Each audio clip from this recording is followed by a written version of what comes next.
FringeFull, we've been going all over Edinburgh trying to capture the real essence of this fringe. Now, where better to see that than the PBH Free Fringe, now in its 21st year and going from strength to strength. We catch up with one of the hit acts from this year, Miss Nicci Take, to ask her what it's like being part of such a different part of the fringe, and also what her new show, TransAmerica, is about and why it's so important that we listen. So, Nicci, here you are at the Free Fringe. Can you explain to us, though, why it's such a special festival here in Edinburgh? Well, I think it's two things. Number one, it's free, and number two, it's fringe. And what I mean by that is because it's free, because there isn't a £15 ticket price, people come and see the shows that they think they might be interested in. Whereas if they have to make a decision to pay money, they're probably only going to stick to the famous names and the famous people and shows that they know are going to be great.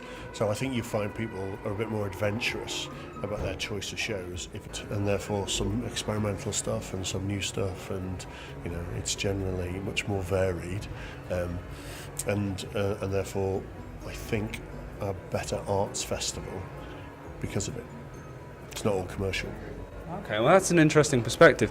Now, we've also heard the Free Fringe has got some incredible acts, you being one of them. TransAmerica has had rave reviews from fans, but can you tell us a bit more about what TransAmerica is? TransAmerica To Pee or Not To Pee is about North Carolina's bathroom law. They've passed a law in the States, in North Carolina, that says I have to use the boys' room if I go to North Carolina, which isn't much of a problem for me. It's a bit of a problem for trans kids. And so the show is To Pee or Not To Pee, which is the modern tragedy that every day when I'm in the States I have to make a decision. Do I risk a fist in the gents or a bullet in the ladies? And the idea is that it's such a bizarre, stupid law that we should take the piss out of it, and that's what the show does: take the piss out of North Carolina's bathroom law. So you say taking the piss, but how easy is it to do that with such a poignant and very present subject?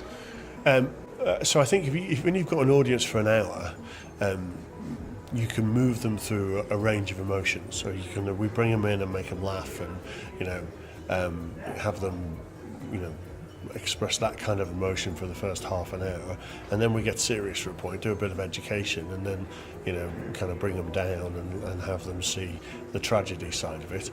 Where can we find your show if people want to come and join this emotional roller coaster? So we're on Cowgate Head, venue 32, which is above a pop-up bar called Barbados, and we're on the top floor, which is called Up 2, and the room is called L for Left. And we're there every day at 5 o'clock.